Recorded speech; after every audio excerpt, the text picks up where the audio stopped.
Hey everyone, and welcome to a Rebel City Roundup, where I'll be giving you my take on the premier news and happenings in and around Cork this week. Sorry for missing out on last week's video, but I had some personal issues I had to deal with, and there were not that many interesting stories anyway.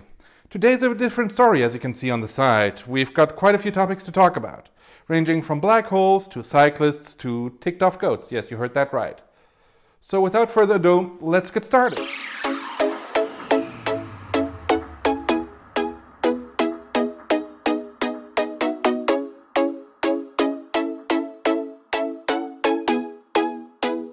As a science geek, opening with this particular story was effectively a no-brainer for me. On April 10th, the first ever direct image of a black hole was published.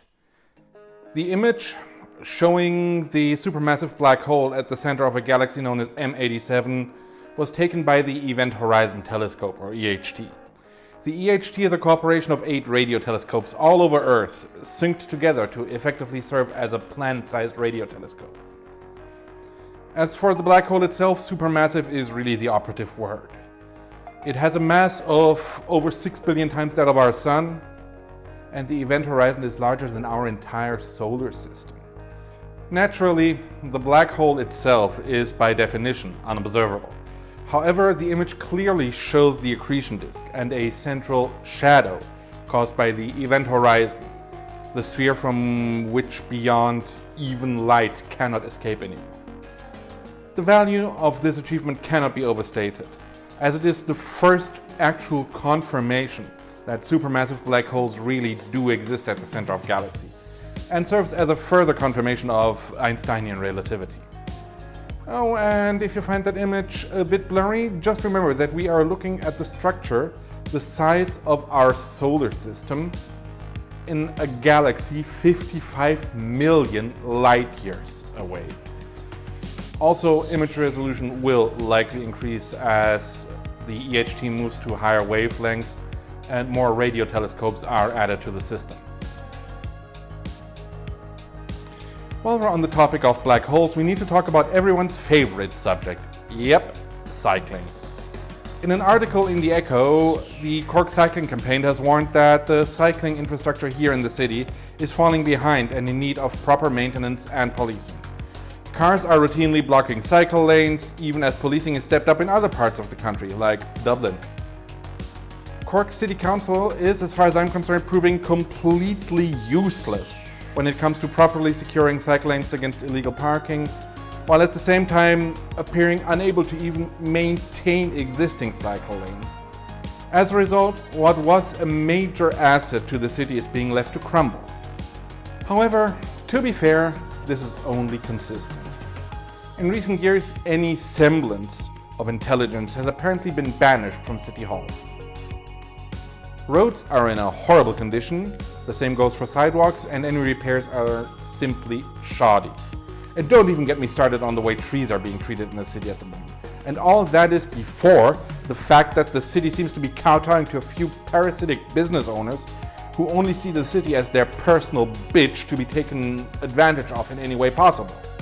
As far as I'm concerned, the entire staff in City Hall needs to be kicked out and replaced by people who actually know their job.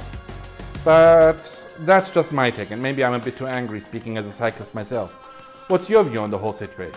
Be sure to put it in the comment section below. In what is the end of a long story, 59 apartments have come online for social housing in the Leeside Apartments complex in the city centre. The complex was purchased a few weeks ago by Cork City in cooperation with a housing agency whose name I still can't pronounce. I talked about that in an earlier video that I've linked up there, I think. Yeah, that should be the upper right corner on the screen. Anyway, the apartments were made available a few weeks ago, and the first tenants should begin moving in shortly if they haven't already. In addition to the 59 social housing units, a further 6 apartments are being let out on the general rental market. Personally speaking, it is good to see a successful solution to the whole Leeside Apartments saga. Now it's high time that the City Council actually unplugs its head from its own ass and actually starts investing in social housing, primarily apartments. But then again, that's just my take as a convinced apartment dweller. What's your view on the whole situation? Be sure to put it in the comment section below. I'll end this week's video on a light note with a story from my favorite three-letter category, WTF. A woman from Kildare got a bit more than she bargained for when she went outside for a run this week. Just outside her own front yard, she encountered a couple of goats, including one that was apparently none too pleased about seeing joggers. Anyway, the goat made its opinion abundantly clear, leaving the woman to beat a hasty retreat back to her home.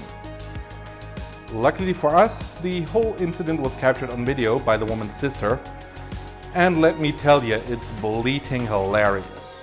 I put a link in the video description below, so definitely check that out. Believe me, it's worth it. And that's the way it is this week. Thank you very much for watching. If these types of reviews float your goat, be sure to click the subscribe button and also the little notification bell. And yes, I went for that horrible pun. Also, be sure to share the video among friends, families, goats, whatever. And if you have any feedback or comments, be sure to put it in the comment section below. I'm really looking forward to hearing your feedback. Also, make sure to check out the video description for links to all stories as well as to my social media profiles. And once again, thank you very much for watching. I hope to see all of you again next week.